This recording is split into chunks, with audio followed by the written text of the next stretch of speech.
Όπως είδαμε στο προηγούμενο μέρος, οι οικονομίες των κρατών και ειδικότερα των δυτικών βρίσκονται σε αδιέξοδο.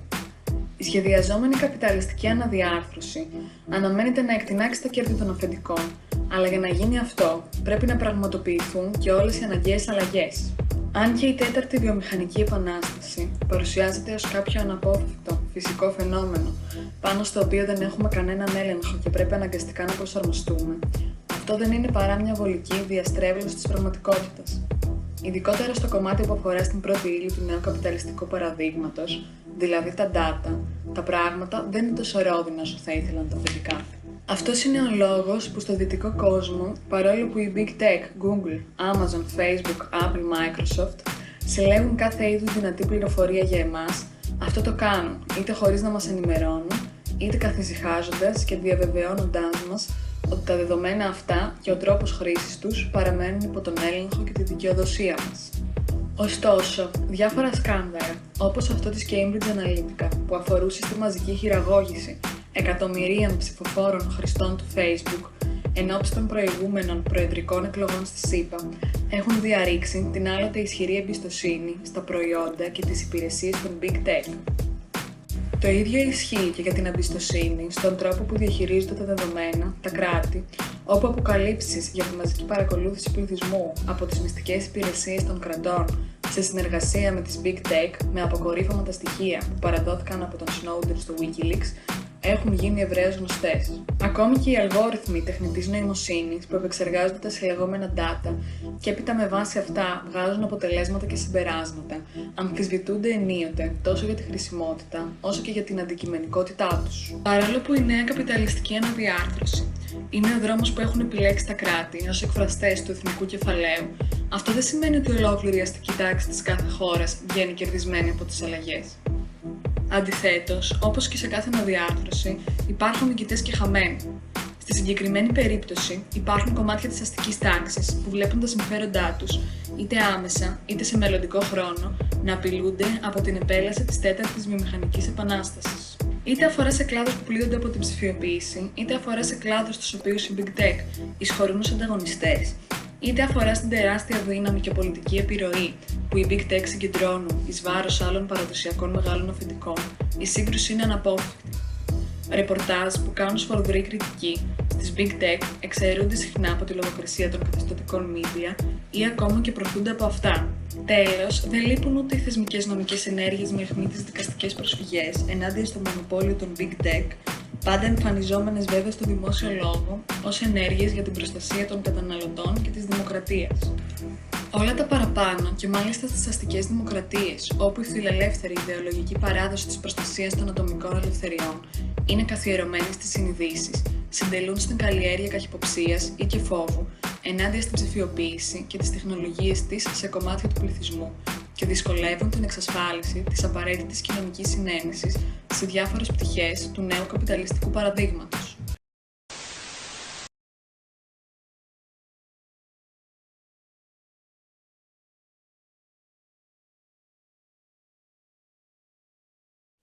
Accusations of bias in the criminal justice system are nothing new. From the war on drugs, the use of force in policing, to the sentencing process, studies show that people of color and low-income residents are disproportionately impacted. So why not leave the tough decisions to an algorithm that knows no race or income?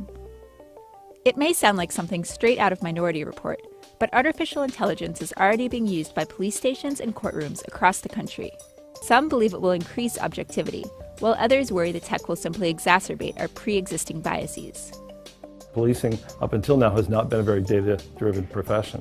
That's why Predpol was founded, to take large data sets of crime data, apply machine learning to it, to then try to figure out the highest risk locations for specific crime types each day and each shift.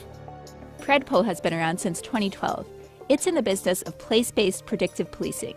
That is, using algorithms trained on past crime data to anticipate high-risk areas. As more and more police departments are adopting Predpol and other similar software, academics and activists alike are increasingly concerned that these systems are just encoding human bias. The historical over-policing of minority communities has led to a disproportionate number of crimes being recorded by the police in those locations. Over-policing, historical over-policing, is then passed through the algorithm to justify the future over-policing of those same communities. Basically, Lum says algorithms based on past human decisions are not impartial. Officers will find crime where they're looking for it, not necessarily where it's most likely to occur. Relying on intuition is also a concern when it comes to bail and sentencing decisions, another part of the system where algorithms are starting to play a larger role. Increasingly, defendants are assigned risk assessment scores. These are algorithmically generated numbers based on their criminal and personal history, used to predict their likelihood of showing up to future court dates or committing another crime. But as with predictive policing, some worry this simply reproduces old patterns of bias. While the technology itself might be neutral, the data points that we utilize to actually put into these algorithms are not. They are a result of systemic bias in policing, a legacy of punitive sentencing laws, punitive drug laws. Another widely used system is the Compass Risk Assessment tool, made by the company Northpoint. Controversially, it does take educational, vocational, and environmental factors into account, alongside more standard metrics like age and criminal history. It provides two scores that predict the risk of general recidivism and violent recidivism. Which then turns it into a minority report type of situation where you're trying to predict whether or not someone will, commit a future crime and sentencing them based off of that prediction. Many courtrooms also develop their own algorithms, the inner workings of which are often kept secret. A lot of companies oftentimes don't want to make the exact formula of their algorithms known to the public. But these are tools that are being used to make determinations about people's lives. And when that's at risk, it's incumbent on people to know exactly what variables are being considered against them. The Compass Risk Assessment algorithm is not public, but when ProPublica investigated the tool in 2016, it concluded it is biased against blacks.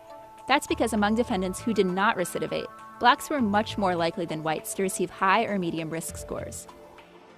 While Northpoint would not comment on the record, it responded with its own study, which concluded that Compass is not biased, because it is equally accurate at predicting who actually does recidivate, regardless of race. From a statistical perspective, Northpoint and ProPublica are actually both right. They're simply defining algorithmic fairness differently.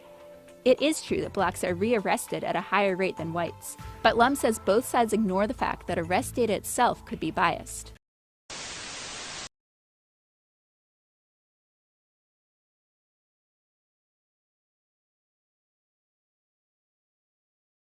We know that Google is tracking us. We agree to it when we set up our phones. So we wanted to figure out what exactly Google is learning about us throughout the day. So here's what we're going to do. We have two identical phones. The only difference between these two phones is this one is in airplane mode.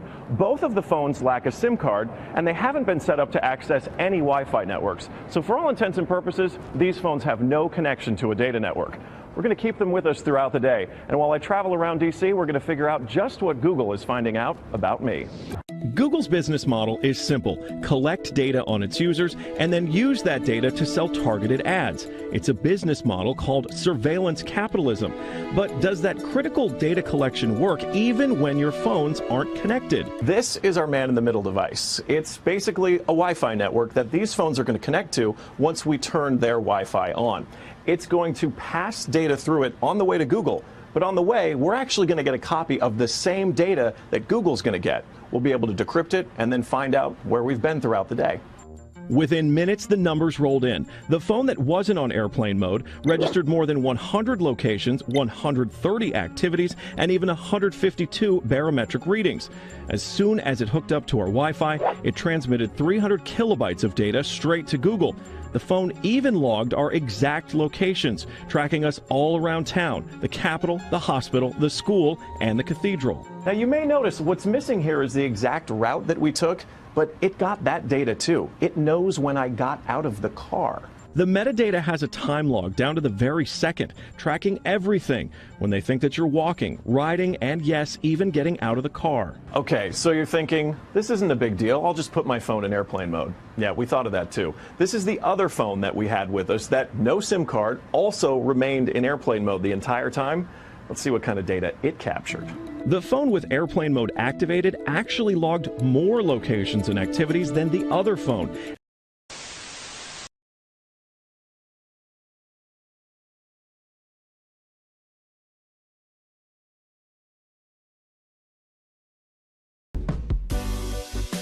But what about technologies like Google Home, the smart microphone sitting in people's living rooms? Google Home isn't eavesdropping. There's a small chip on the device that listens out for the so-called hot word. It's waiting for the command, OK Google, or Hey Google, and only then is the microphone switched on to send a voice command or search request to the internet. There's this patent application from September 2016. Google's application gives a detailed account of what can be deduced from household noises, how long we brush our teeth, whether we argue, or whether a housemate is ill. It's much more about capturing atmosphere and habits than words, and it's a Google patent application that anyone can look up. I don't know anything about this particular patent application. We have a whole series of patent applications every year. Most of them are imaginary, fictitious services, which, like in many other companies, are never translated into real services. So I can't say anything about this particular patent at this point. On its home turf in the United States, Google is facing mounting political pressure. In Washington, we meet Barry Lynn, head of the think tank Open Market Institute. He warns of the dangers posed by tech giants' influence. Our society, this is true here in Washington, it's true in Europe, our society is filled with puppets, with stooges who represent the interests of Google and Facebook and Amazon. Given big tech's monopoly power, calls for regulation are growing louder in Washington. When you have a monopoly, whether it's over retail, whether it's over search, then it means that the public doesn't actually have the ability to understand how that information is being used, how that power is being used. Monopoly per se, unless it is regulated closely by the public, is a danger. Google means to take over the world. They mean to direct our thoughts between person and person, our communications between person and person, our dealings in business between person and corporation. They mean to direct everything that they can. They want to know what's going on in our thermostats in our houses. They want to know what we're watching on TV. They are at a level of hubris that even the Stalinists could never have imagined pushing for. Google, Facebook, Amazon. Will the influence of tech giants continue to grow? What can be done to rein in their monopolies? One thing is clear: artificial intelligence is consolidating their grip on power. There's an urgent need to rethink antitrust policy.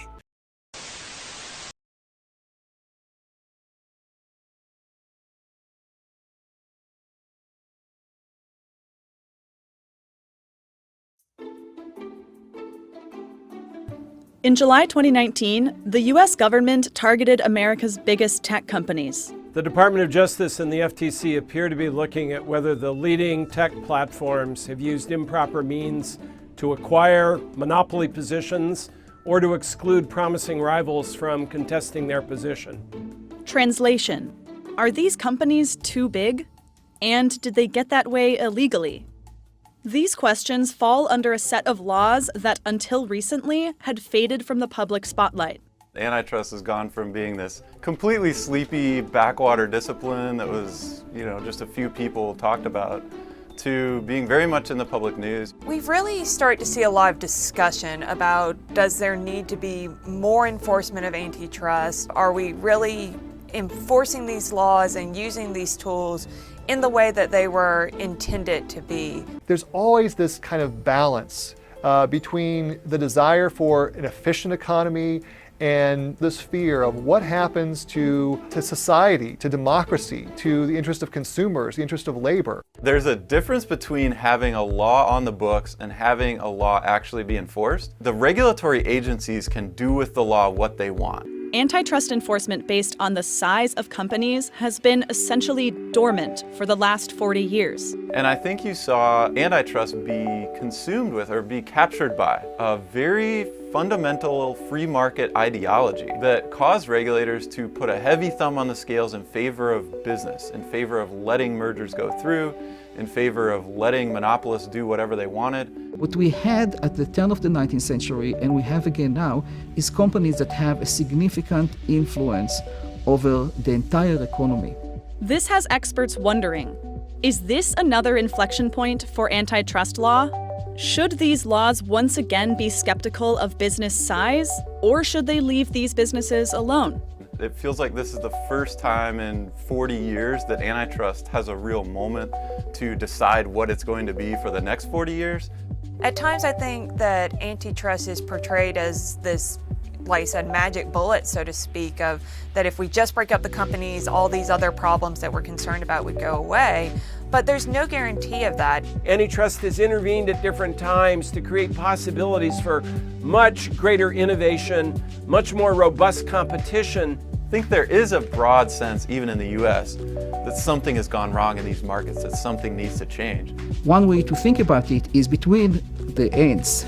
Well, on one side that we have aggressive antitrust, on the other side that we don't have antitrust, there's a big spectrum, and we probably want to find some point on this spectrum. We will never be in the perfect point, but this, to be on the spectrum, is better than being on one of the ends.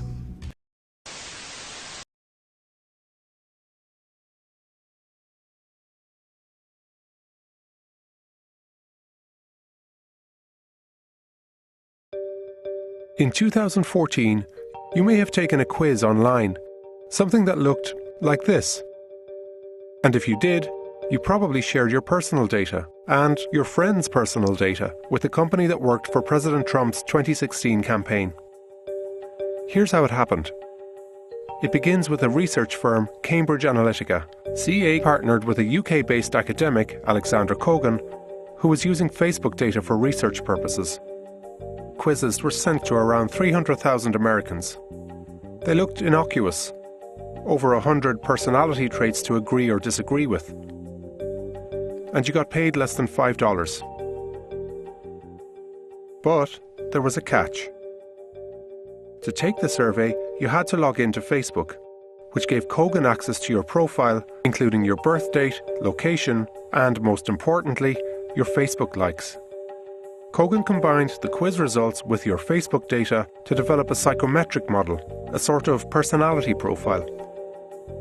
He then combined this with voter records and sent them to Cambridge Analytica. CA claimed that these models were the heart of how they profiled you, your neuroses, and other exploitable traits. But Kogan and CA didn't stop there. His app also grabbed the personal data of your Facebook friends and compiled similar profiles of them. In just months, 270,000 people took Kogan's survey, and the data of up to 87 million friends was also harvested, close to 1/4 of all US Facebook users. CA then used that data to target people, maybe you, with political messaging. CA said this targeting helped the Trump campaign strategy, but the campaign disputes this.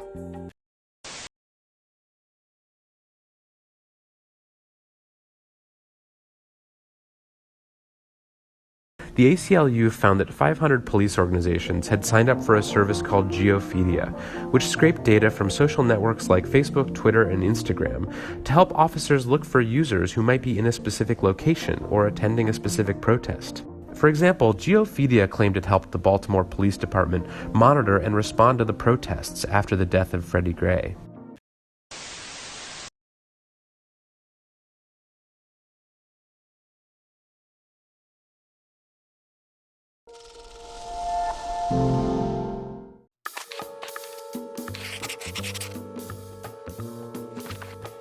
Now that nearly all of us are online, connected, or digital in some way, spies are no longer watching just one or two bad guys.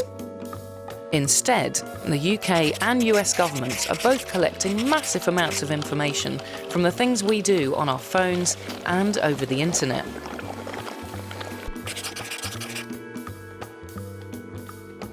There are two main ways they get hold of this information. One way is working with the companies that run these systems and tap the cables that are vital for moving all this information around. They can then sift through the huge amount of data they gather and all the messages that are there and store them in massive computer databases.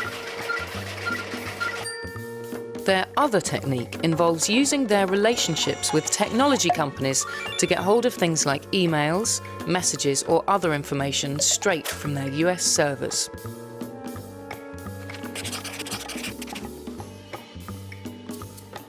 The spy agencies do throw away most of the content they collect. They keep that on their systems for about 3 days, then discard everything that's not from one of their targets. Metadata, though, who sent a message, who it was to, when it was sent, and more, is a different matter. The agencies keep almost all the metadata they see for around a month in the UK and up to a year in the US. That lets them build up profiles of millions of people, who talks to who knows who, and where people are if need be. These revelations pose many questions. What is the balance between our right to privacy and the authorities' duty to protect us? Governments in America and the UK argue that these surveillance programs help keep us safe from terrorism. But what happens if you're wrongly accused? And should we just accept that the internet is now a different place, run by businesses and governments who can monitor it how they like? Now that you know you're being watched, how does that change your behaviour, how you talk to your friends, and how much you trust the world around you? These revelations have changed the internet for us forever. Does privacy have a future online at all?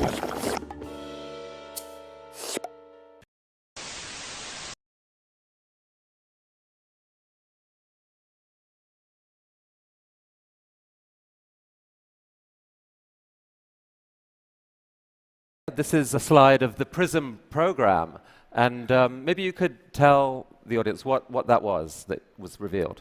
The best way to understand PRISM, because there's been a little bit of controversy, is to first talk about what PRISM isn't. Much of the debate in the US has been about metadata. They've said it's just metadata, and they're talking about a specific legal authority called Section 215 of the Patriot Act.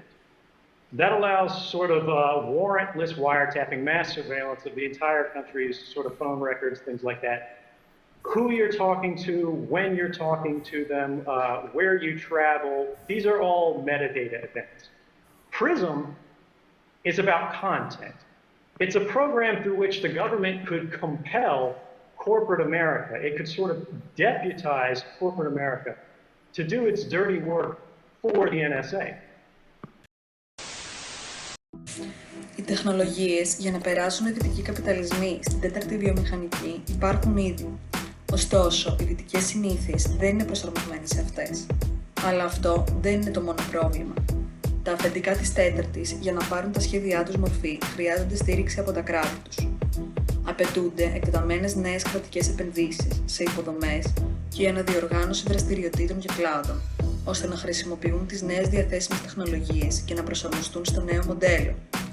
Απαιτούνται επίσης αλλαγές στο πώς λειτουργεί η εκπαίδευση και στις εργατικές νομοθεσίες για να φτιαχτούν εργατικές φιγούρες στις απαιτήσεις της τέταρτης. Μέσα σε αυτό το περιβάλλον, το κεφάλαιο που ηγείται της νέας καπιταλιστικής αναδιάρθρωσης και αναμένει την κερδοφορία του να εκτοξευτεί από τις αλλαγές συσφικτεί. Τα αφεντικά ζητούν συνεχώς από τα κράτη να άρουν τα όποια νομικά και θεσμικά εμπόδια, καθυστερούν ή παρεμποδίζουν την υλοποίηση νέων ιδεών και υπηρεσιών. Ζητούν με λίγα λόγια από τα κράτη τους να προωθήσουν όλες αυτές τις αναγκαίες αλλαγές που θα δώσουν την απαραίτητη όθηση και θα καθιερώσουν το νέο καπιταλιστικό μοντέλο.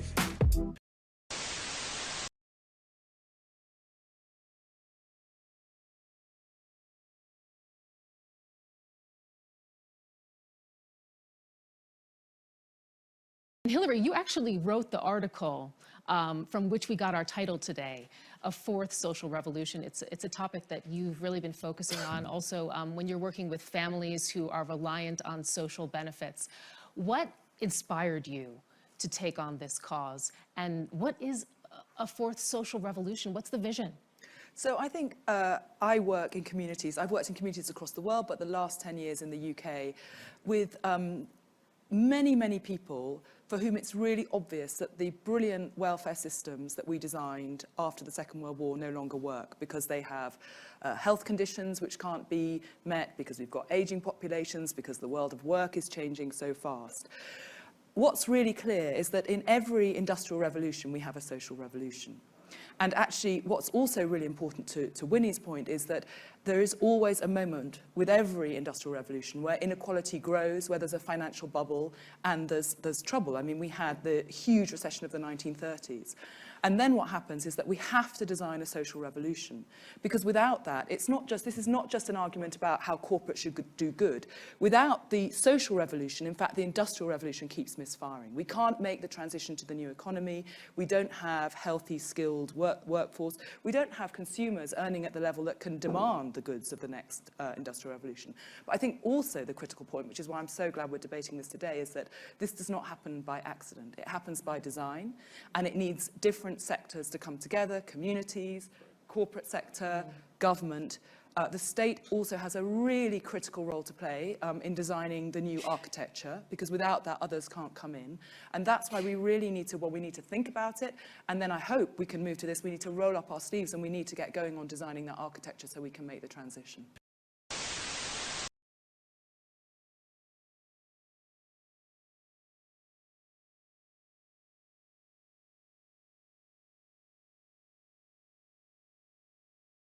The world today is witnessing major, interrelated global megaforces which will shape how governments, businesses, and citizens alike will prepare for the future. Growing demographics require access to reliable data and closer cooperation with business to bridge gaps and increase capabilities. To respond to such demands, governments need to think of pension reforms, job creation, and target social security solutions. Technology has brought forth a volume of information with unprecedented ease of access. To reap the fruits of technology, government must invest in skill development, especially in mobile services, big data, and online service delivery.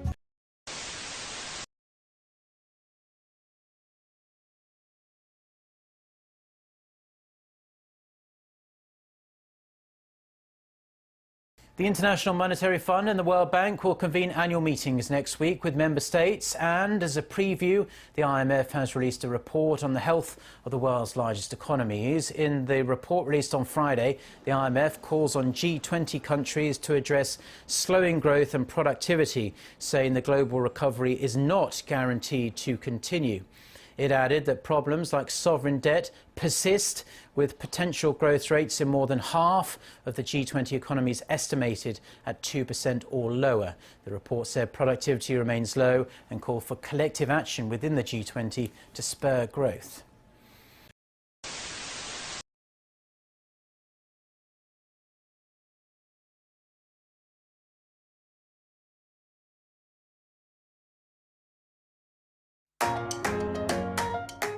The productivity puzzle. Labor productivity growth, getting more value for each hour worked, is near historic lows today.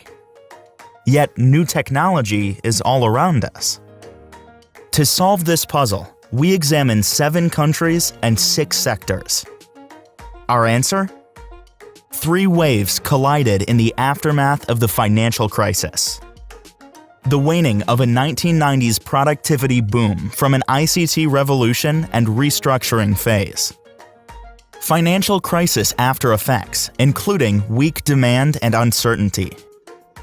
Digitization, often involving a transformation of operating and business models. The first 2 waves each dragged down productivity growth by about 1 percentage point. The third wave is fundamentally different, as it promises to boost productivity, but comes with lags and transition costs. What's next for productivity growth? 2% or more potential annual growth rate over the next decade. 60% of that from digital opportunities. But that is provided the right actions are taken. A dual focus on promoting demand growth and digital diffusion will be necessary. There's a lot at stake. Productivity growth is crucial to increase incomes and improve livelihoods.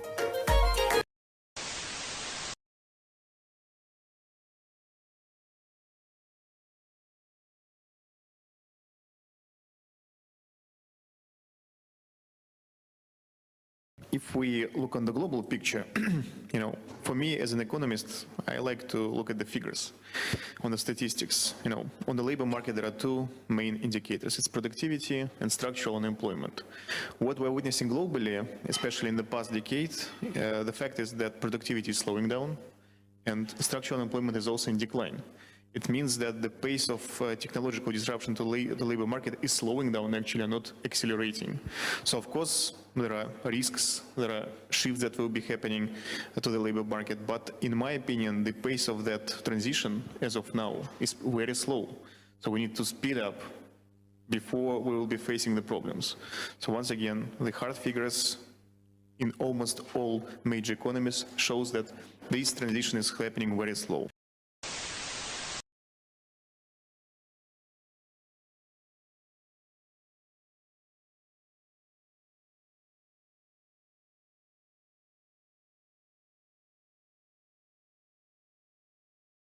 Technology and capitalism are very much linked. I would frame the link a little bit differently. I think that capitalism probably works best in a technologically progressing society. In the developed world, technological progress means that you can have a situation where people where there's growth, where there's a way in which everybody can be better off over time. If you have technological progress, that will encourage a more capitalist system. On the other hand, if you don't, if things are stalled, you end up with much more of a zero-sum type thing where there's no progress and basically everybody's gain is somebody else's loss. And that, I think, tends to encourage a much less capitalist system, and that's where you sort of get what I've often called a bull market in politics, where politics becomes more important, people become more interested in using the government to get things for their particular interest group, and the whole thing can sort of spiral downwards instead of and become a vicious cycle where more government regulation leads to less technology, leads to demand for even more politics to redistribute the pie that's no longer growing. From my perspective, the critical thing is actually to figure out a way to get the technology engine restarted. I think that we would like to have less government regulation to enable that, and if it gets restarted, you can have a more capitalist type system.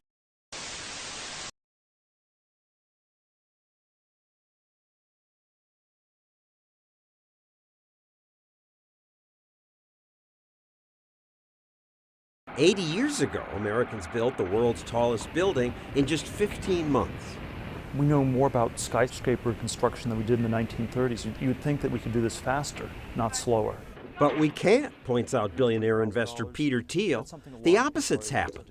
The Empire State Building was built in 15 months. The World Trade Center took about 13 years. This construction behind me still ain't done and won't be done maybe for another decade. Why 13 years? Partly because politicians were involved, but all skyscrapers take longer today because government's rules bog things down. In the 30s, some trains in America ran over 100 miles per hour. But now even the so-called high-speed Acela trains average under 90 miles per hour. One reason is that government safety rules insist that American trains be twice as heavy as trains in other countries. To get a new drug to market costs on average $1 billion because there's so much of a regulatory burden on the drug companies. Medical progress will be slow, says Thiel, because of government's endless obstacles. You would not be able to get a polio vaccine approved today. Because today's regulators sure don't want to approve a drug that hurts someone. The agency has pulled the plug on the popular drug Avastin. While all of us can see the person who dies if a drug is dangerous, the regulators never get blamed for lives lost that could have been saved had the drug been approved earlier. It's always hard to see because we don't see the future that hasn't happened. We should be thankful that there was less central planning when Salk tried his vaccine and that charities spontaneously backed him. A healthier American youth has been the reward of a people's generosity. That wouldn't happen today, says Thiel. If the FDA was regulating the video game companies, you couldn't design a new video game. The government might demand double-blind studies proving games aren't harmful. If the FDA ever got its hands on video games, we would have none left. Today, Google and Amazon want to test a new idea, delivery drones. But in the US, such testing is forbidden without government permission, and government rarely gives that permission. So Amazon and Google do their drone testing overseas, where a little more spontaneity is allowed. On a remote farm in Australia, the world's first delivery by a Google drone. America misses out on cool things because today America has so many rules that innovators spend less time innovating, more time trying to manipulate Washington. Internet companies now spend more on lobbying Washington than Wall Street, Hollywood, and defense contractors. Once you have these sort of politician CEOs take over, they often have to spend far more time appeasing regulators than thinking about what their business should be doing.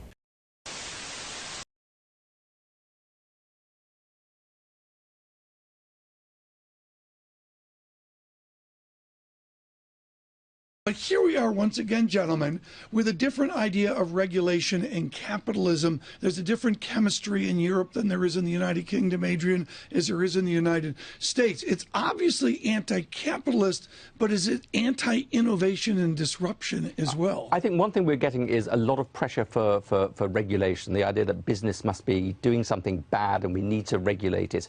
And I'm worried about that because quite often the very people who are putting the pressure for regulation are also the people who begin to complain that we're not creating enough jobs, that we haven't got enough innovation. There is a trade-off, and I worry that the trade-off is done too much in favor of tightening the rules. John, I remember a paper a good 14 years ago now, Michael Mauboussin, on how there will be fewer winners within the internet and within the digital space. Is it a normal reaction of any government or any regulatory body to react against a strong few like Google, like Amazon, and the rest? There are two things going on. There's, as well as what Adrian said, people who don't like capitalism, there's also quite a lot of capitalists, because if you look at what's happened in Europe, some of the main people who've been targeting Google have been people like the German media companies who've been using their clout. They're old technology people saying, what, get us in. Because that's always the story of regulation. It helps some business people as it gets in the way of many.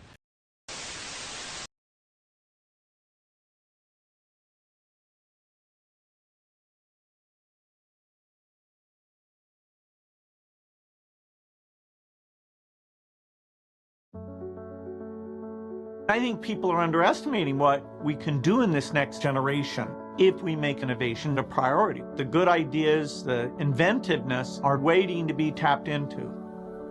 We've seen with Ebola and now Zika that responding quickly with new vaccines and drugs means going in and advancing the research so that we can protect the world from potential future epidemics. Government R&D budgets are very small, and yet they are absolutely critical to drive innovation forward. Politicians who care about the world at large and make sure those budgets are preserved could expect some amazing advances, like high-paying jobs, great companies. It would be a huge favor for the world.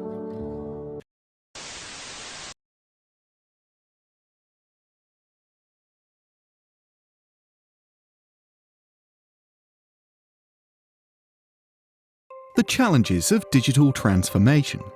Challenge 4. Ensuring that digital transformation benefits everyone.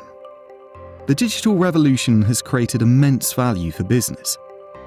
Existing industries have been transformed and entirely new ones created. 4 of the 5 largest companies in the world are from the tech sector. But the digital revolution is not only changing business, it is also having a profound impact on society. Technology has made life easier and more convenient. But more needs to be done to ensure that the benefits of digital innovation are shared by all. Our research found that the value of digitalization for society could far exceed the value for business. We can save lives through safer roads and smarter healthcare, create new job roles in the digital economy, cut emissions through cleaner industries and more efficient power grids, and save time and money for consumers with new digital services. However, these benefits will not materialize automatically. Some big barriers stand in the way. Outdated regulations block innovative business models. gaps in vital infrastructure exclude many from accessing digital services. And many people lack the skills that would help them thrive in the new digital workforce. But perhaps the biggest roadblocks are a lack of incentive for companies to innovate and limited collaboration between the public and private sectors for the wider social good. Take assisted driving technologies, which can help drivers navigate and alert them to potential hazards. They make roads safer and cars more efficient. But in relative terms, they don't make much money for car manufacturers. In situations like this, business leaders, policymakers and regulators need to collaborate to ensure that the digital revolution benefits everyone. Και αν οι δυτικοί καπιταλισμοί αντιμετωπίζουν διάφορα εμπόδια στον δρόμο προς την καπιταλιστική αναδιάρθρωση, δεν ισχύει το ίδιο για όλους. Ο κινέζικος καπιταλισμός πρωτοστατεί στην εφαρμογή του νέου καπιταλιστικού μοντέλου, ξεπερνώντας μάλιστα σε διάφορους νευραλγικούς τομείς τους δυτικούς. Η νεαρή παγκόσμια υπερδύναμη προσπαθεί να αποκτήσει τα ενία στην εφαρμογή της καπιταλιστικής αναδιάρθρωσης, με στόχο όχι απλά τη μεγιστοποίηση της κερδοφορίας των επιχειρήσεών της, αλλά και της απόκτησης σημαντικού πλεονεκτήματος στον αγώνα για παγκόσμια ηγεμονία. Λόγω πιο αυταρχικού μοντέλου διακυβέρνησης, το κινέζικο κράτος έχει επιβάλει στον πληθυσμό τους απαραίτητους σχεδιασμούς για την καπιταλιστική αναδιάρθρωση που εξελίσσεται ταχύτατα. Επιπλέον, ο συγκεντρωτικός τρόπος λήψης αποφάσεων επιτρέπει στο κινέζικο κράτος να σχεδιάζει κεντρικά, να οργανώνει και να διεκπεραιώνει τεράστια έργα και αλλαγές στον ελάχιστο δυνατό χρόνο, ανταποκρινόμενο άμεσα στις ανάγκες του κινέζικου καπιταλισμού.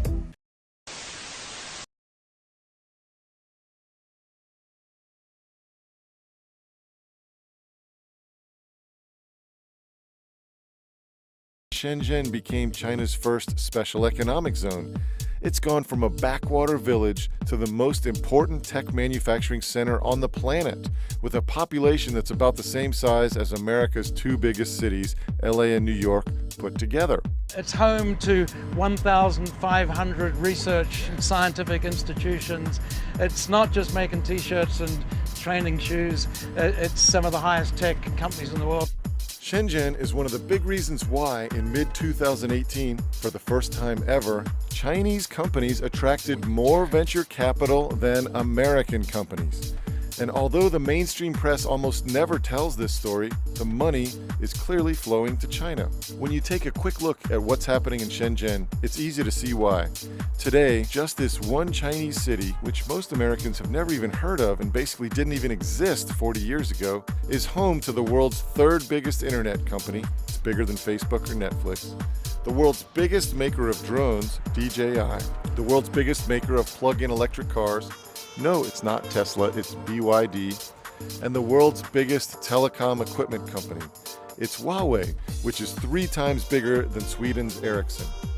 Today, the amount of money the Chinese spend on e-commerce is 42% of the world's total. That means the value of China's e-commerce transactions is now larger than the value of the e-commerce transactions from France, Germany, the UK, and the US combined. This is why the money is flowing to China, and why more millionaires are being created here than anywhere else in the world. Everyone, everywhere, uses their mobile phone to pay for everything. Food, train tickets, plane tickets, tolls, clothing, fast food, everything with their mobile phone.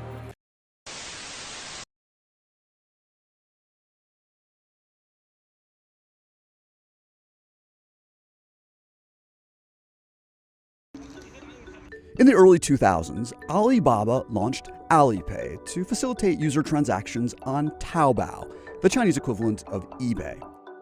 Around the end of the decade, Taobao introduced its mobile wallet features. It let Alipay members transfer money to one another or split bills using QR codes. Good timing. That was right when the number of mobile users in China began to skyrocket. One of the biggest reasons is the fact that smartphones in China are really cheap, and that's made the smartphone really affordable for the masses. And many people began finding themselves in China's supercharged economy with more money in their bank accounts, and began linking those accounts to Alipay. Not many Chinese people had credit cards. One factor, Chinese authorities made it difficult for Visa and MasterCard to get a foothold there. In 2013, Tencent got in on the action, bringing mobile payments to its wildly popular WeChat app. In just 3 years, the newcomer has grabbed up 40% of China's mobile payment transactions. This was the year before Apple announced Apple Pay, which, in terms of users, is now way behind its Chinese rivals. One thing that's feeding the Chinese appetite for mobile app payments is food. According to mobile payment leader Tencent, in China, 3/4 of fast food purchases are made using mobile. One company is reimagining the grocery store experience. Alibaba's Huma supermarket harnesses China's QR code scanning culture. Every product in the store is scannable, even the crabs. Find out where they came from, add them to your favorites, so later from home you can order them for delivery. What do you buy most often? The app knows, allowing it to serve you personalized recommendations. And it's all linked to Alipay. The significance of Hema is the fact that mobile payments has given rise to a whole new set of business models or industries in China that would never have been possible in the West. Huma, which has announced plans to open 2,000 more of these supermarkets, is also an example of how mobile payment platforms in China are creating ecosystems that are about much more than just the final transaction. Duncan Turner, who leads a tech accelerator in Shenzhen, sees the Chinese mobile pay way spreading. You know, I'm a Westerner living here, but I never have cash. Never? Never, no. I was actually thinking about this the other day, like I can't remember the last time I had RMB cash on me, because I pay for everything through WeChat. Yeah, we're going to see more innovation born in China. There's all this emerging innovation which is happening for them, which will suddenly become mainstream. Are they ahead of us here? It's a strange realization, but yes. Taobao and WeChat are now platforms in which dozens of app functions are rolled into one. There's so many things you can do with just one app in China, and I guess that's, to me, what's the most interesting, the fact that they want to have one app to rule them all. We visited the WeChat development campus in Guangzhou, China, to learn about the latest feature for keeping users in the app, so-called mini programs. The basic idea is to create a mini app for every place or thing that you can visit, effectively bringing the offline world and all the money you could spend in it into the WeChat universe. A lot of mini apps are food related, and in China, almost anything you want can come to you. For example, McDonald's. 谢谢你，叔叔。Okay, see? 谢谢。 The mini apps don't need to be downloaded or installed. They simply disappear when you're finished using them. The user data collected from them doesn't. Yan Zhu is the operations manager for WeChat's payment division. 然后这个杠杆在人口那么大的国家，它实际上会被极大的放大。然后的话，你想一下，如果这个信息在数亿甚至数十亿的人口之间每天发生的交易，通过这样的方式被流转起来，它能产生多大的能量？ It allows Alibaba and Tencent to collect so much information about you.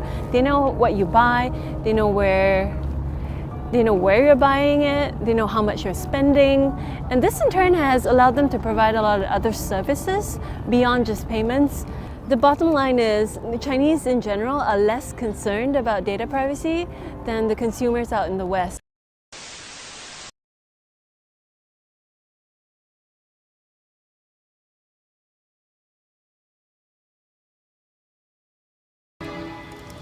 The Longgan district in Shenzhen.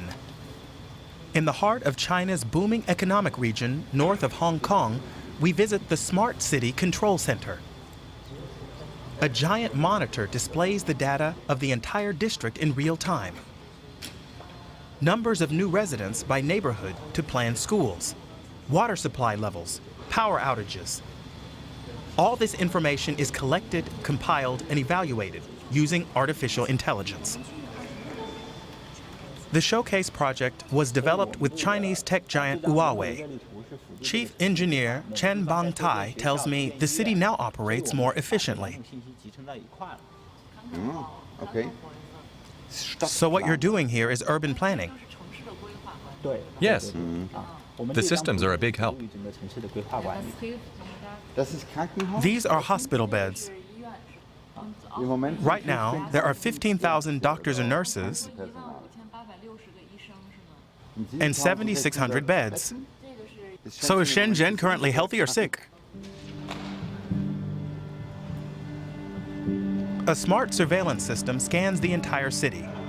Illegal structures, like this one on a roof, are quickly identified and demolished.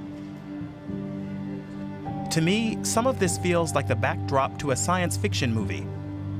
Employees with live streaming body cams inspect side streets. This is total surveillance.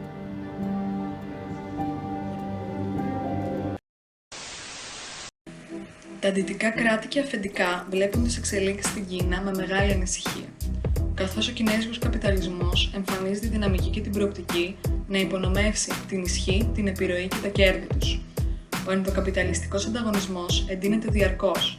Ο εμπορικός πόλεμος αναβαθμίζεται και οι τόνοι όλο και πιο συχνά ανεβαίνουν, με τα κράτη να προετοιμάζονται για κάθε πιθανό ενδεχόμενο. Καθώς η τέταρτη βιομηχανική επανάσταση αναμένεται να δώσει στρατηγικό πλεονέκτημα στις οικονομίες των κρατών, όπου αυτή προχωράει ταχύτερα, ένας αγώνας δρόμου για την εφαρμογή του νέου καπιταλιστικού μοντέλου είναι σε εξέλιξη. Το αμερικάνικο, το κινέζικο, τα ευρωπαϊκά και τα υπόλοιπα κράτη όλα λαμβάνουν τα μέτρα τους. Σε αυτόν τον αγώνα δρόμου δεν υπάρχει χρόνος για χάσιμο. Κανένας δεν θέλει να μείνει πίσω και κανένας δεν έχει εμπιστοσύνη σε κανένα. Η ταμπέλα της αστικής δημοκρατίας, πίσω από την οποία συνασπίζονται οι δυτικοί κόντρα στην επέκταση του κινέζικου καπιταλισμού εις βάρος τους, είναι παραπλανητική. Τα συμφέροντα των δυτικών συμμάχων όχι απλά δεν είναι ενιαία, αλλά όσο ο ανταγωνισμός μεγαλώνει, τόσο έρχονται όλο και πιο συχνά σε ευθεία αντιπαράθεση. I want to thank you all for being here to discuss a critical issue for our country's future. Winning the race to be the world's leading provider of 5G cellular communications networks. It's all about 5G now. Secure 5G networks will absolutely be a vital link to America's prosperity and national security in the 21st century. 5G will be as much as 100 times faster than the current 4G cellular networks.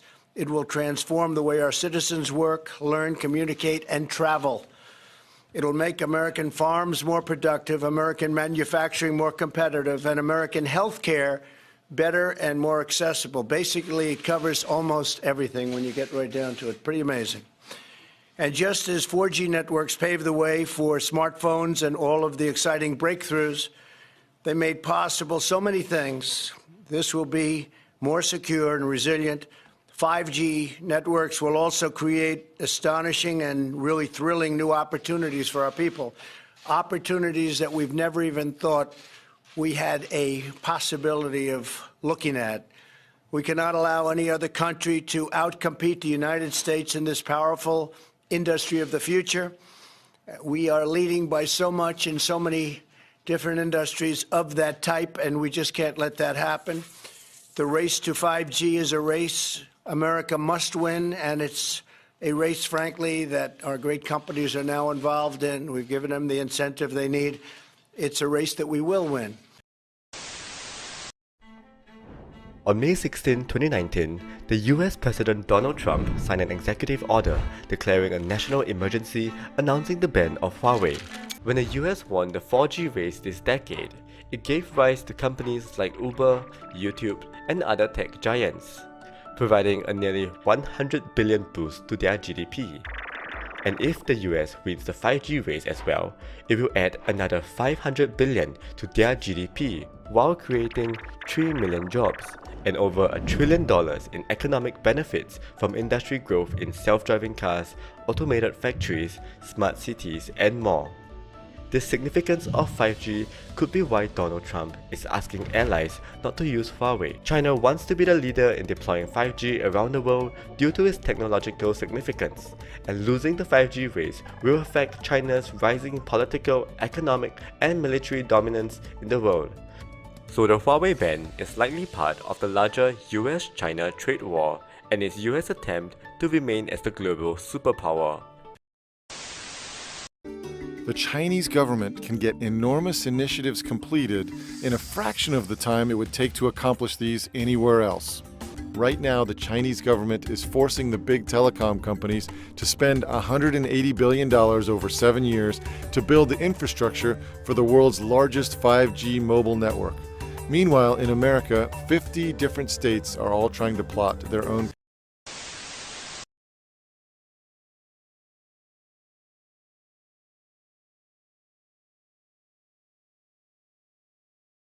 On 5G, China is doing exactly what we did with the development of wireless during the 70s, 80s, and 90s. They're building the equipment, creating the network, creating the financing, making a deal that frankly, you can't turn away from to make sure that they're able to spread their technological vision, their equipment vision, and in a way, they're also flooding a lot of the standard setting bodies that will set the rules for 5G.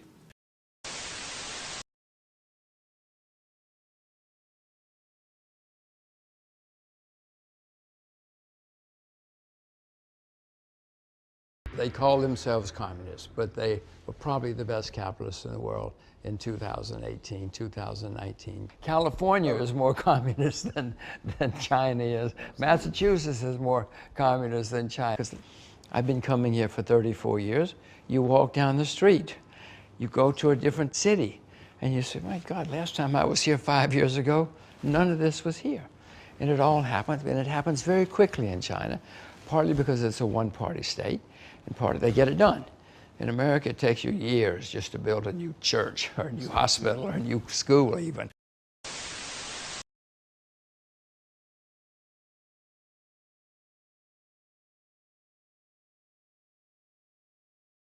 And I think if you look at, again, from a policy perspective, I really do think that the Chinese government is, there's a lot to be said for how they've approached technology in general.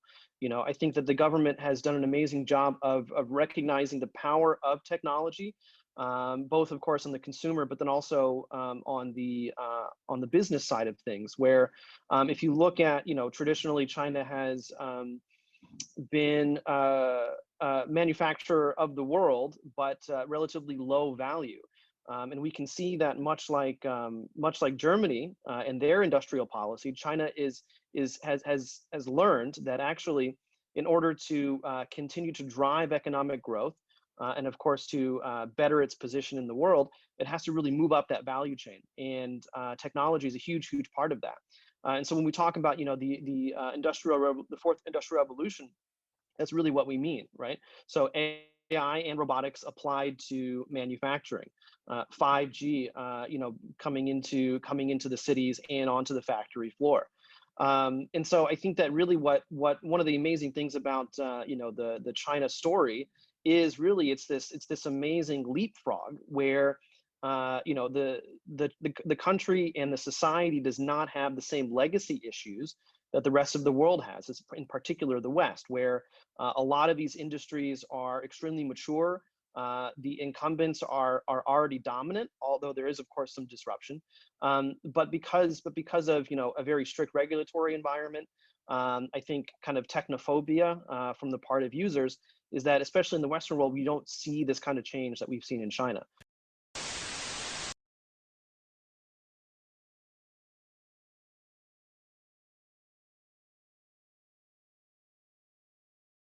And Naomi, I wanted to ask you, in your article in The Intercept, you talk about this new form of yellow peril that Eric Schmidt is peddling.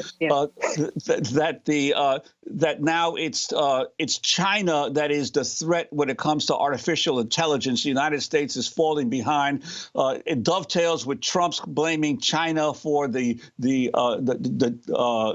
trade gap of the United States. What about this issue of artificial intelligence and whether we are are in a new space race with China over it.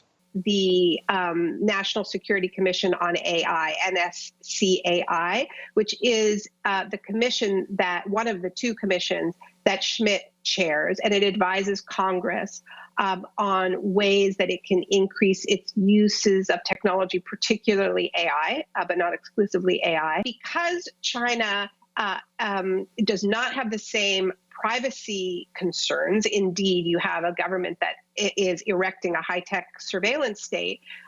And because China has leapfrogged over a lot of what this report calls sort of legacy structures, so they go directly to cashless digital payments. They are going directly to telehealth because there's a big shortage of doctors. So basically the idea is China is leaping ahead of the United States, and the only way to fight back is to have a China-style surveillance state here in the United States. And that's the message that Schmidt has been peddling for a long time now.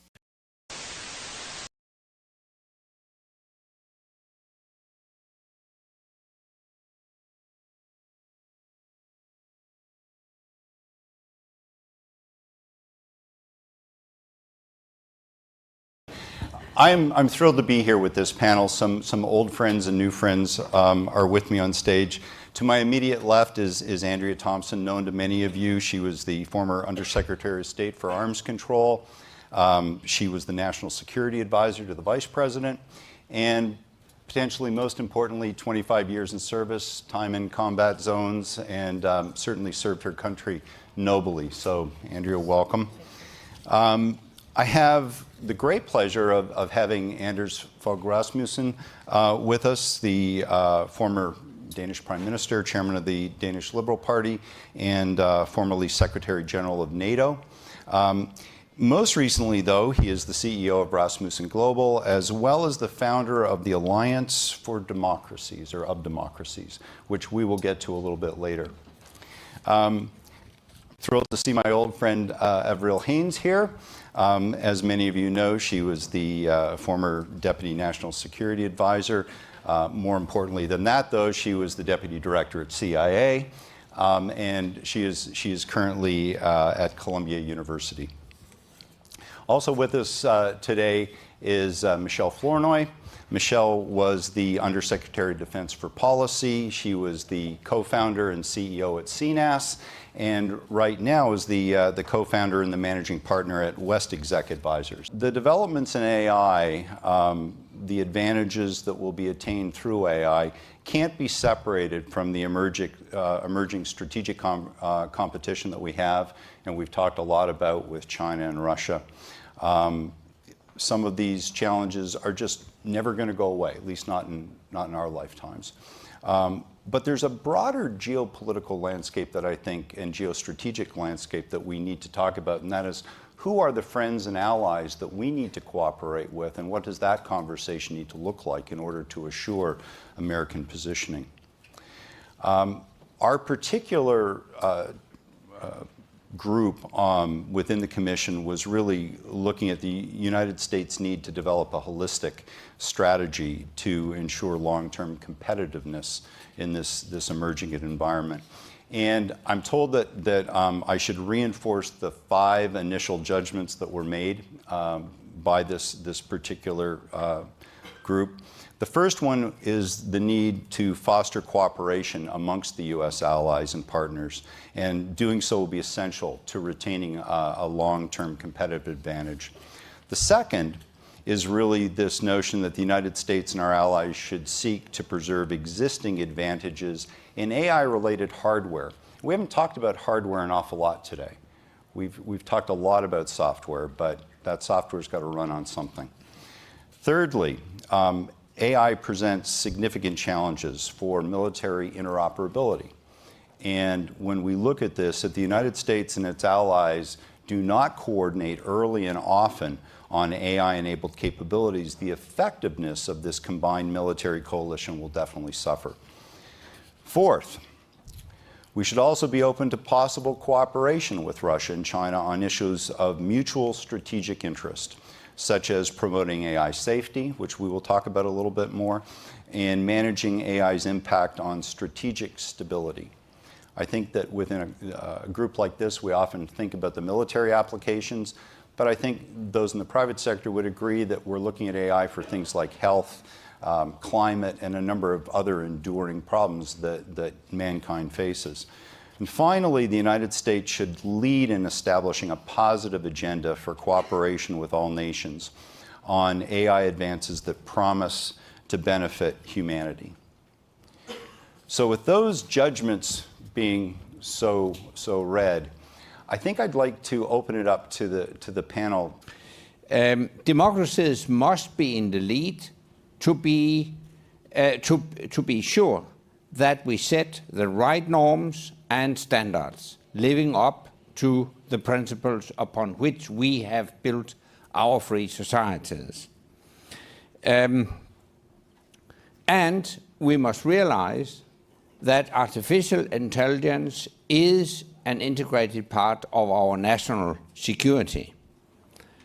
So we need strong cooperation between government, industry, and academia. And I do not share the skeptics' view, the skeptics who are reluctant to cooperate with the government. I think they missed the point.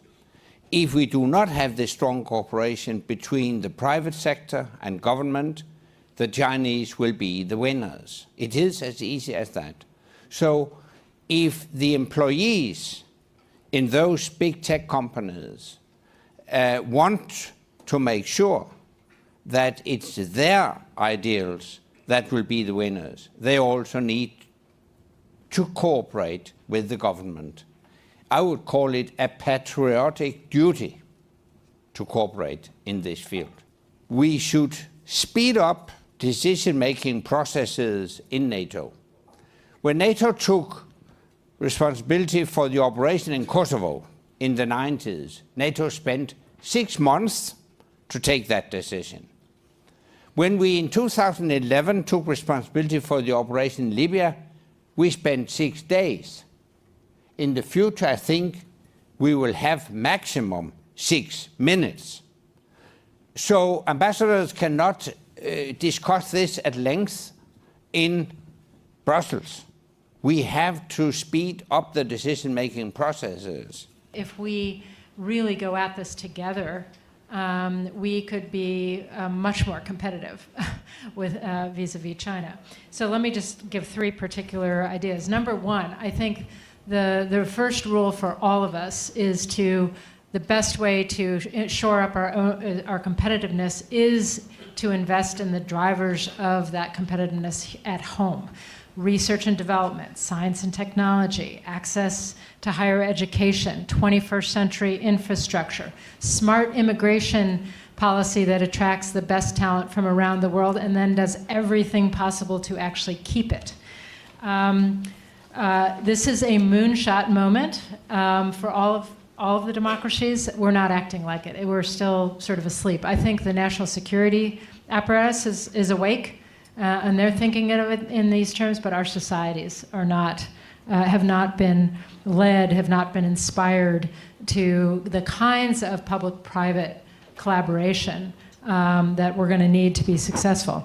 Number 2, it should be us, the United States and its democratic allies, that lead the development of norms in this domain. I think the DIBS principles on AI that were offered to the department is a great place to start. There's a lot of good work being done out in industry as companies try to figure out what norms are going to guide their work. I think we're in a great position to lead an international dialogue, not with the expectation that Russia and China will necessarily sign on to that consensus, but to the extent you can build that international consensus and create buy-in, then you have the basis for pushing back on behaviors that violate those norms and imposing consequences for those violations. You have to have increased information sharing, as the Secretary General mentioned.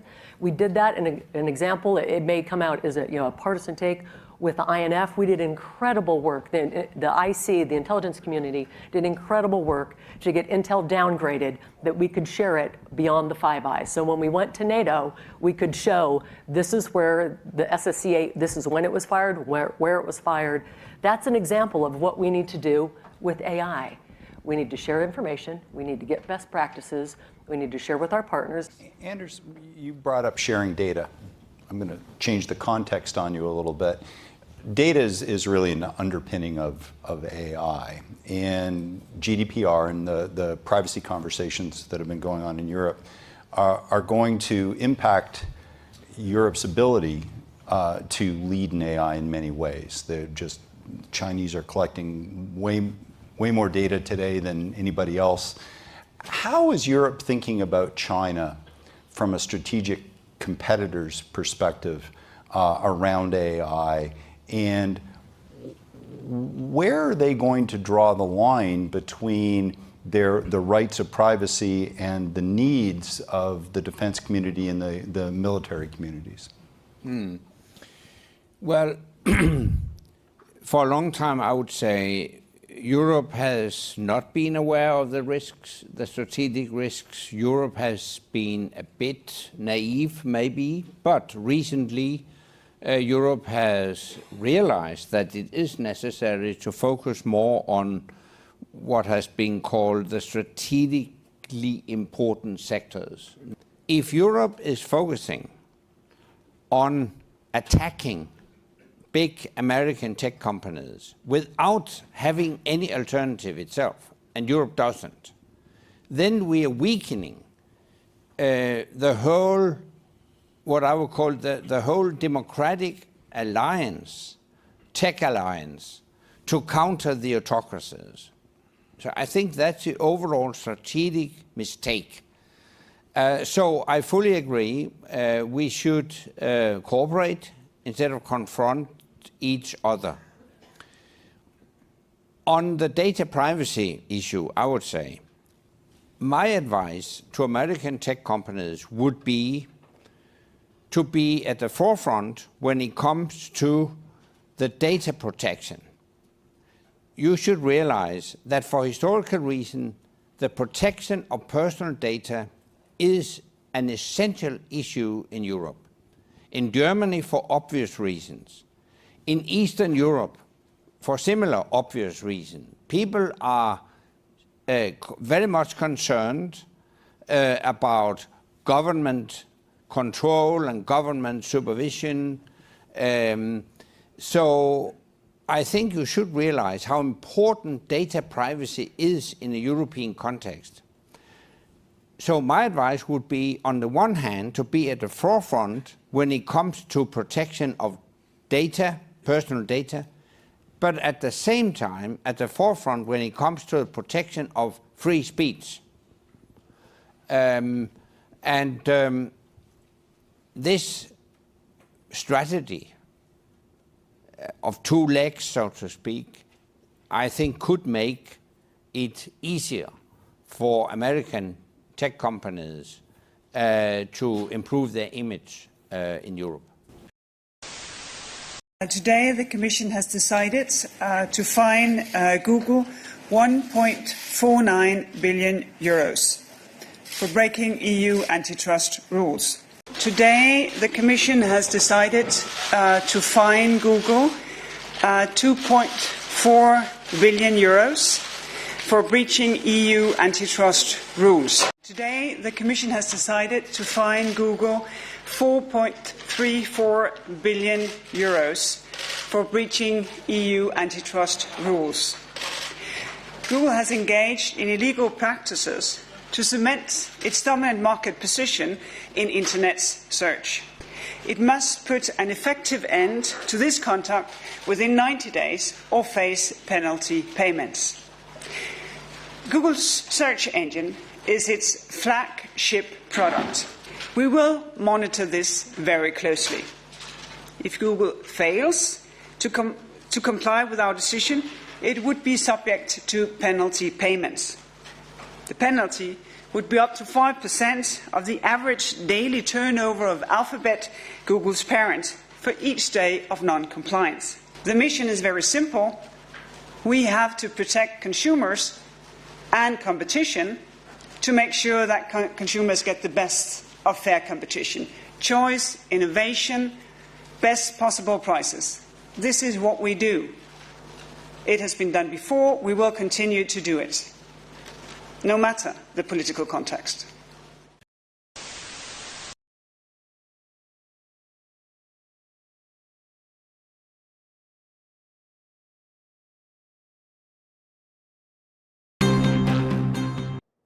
The European Union hopes to take a global role in tech regulation.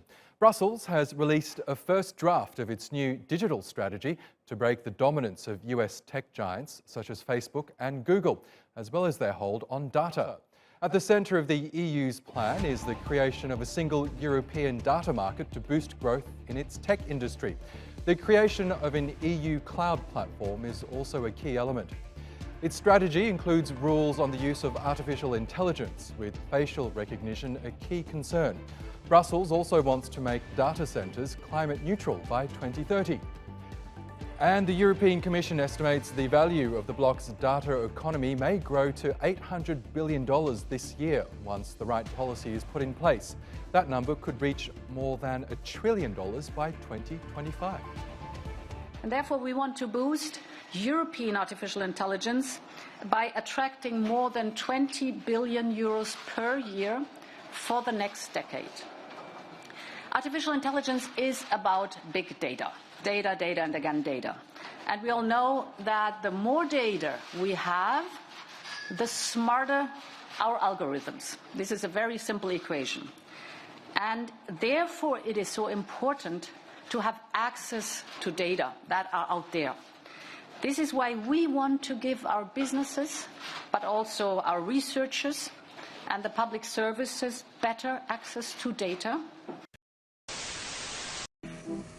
Για να επιβιώσει το κεφάλαιο, πρέπει να ξαναφτιαχτεί το σύνολο των κοινωνικών σχέσεων, να αλλάξουν οι κοινωνικές συνήθειες και να δημιουργηθούν νέες κοινωνικές ανάγκες.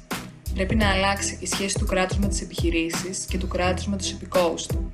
Και για να επιβληθεί αυτή η νέα πραγματικότητα, πρέπει να εξασφαλιστεί η απαραίτητη κοινωνική συνένεση.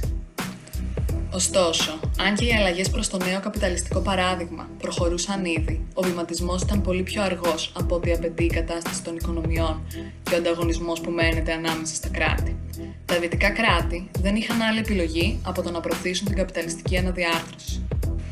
Αυτό που χρειαζόταν ήταν ένα γεγονός που θα μπορούσε να επιφέρει μια αδιανόητη για τα υπάρχοντα δεδομένα επιτάχυνση όλων των απαραίτητων αλλαγών και που θα μπορούσε να εξουδετερώσει τις όποιες αντιδράσεις σε αυτές. Και όπως θα δούμε στο επόμενο μέρος, δεν υπήρχε καλύτερη αφορμή για να γίνει αυτό από την απειλή του μαζικού θανάτου.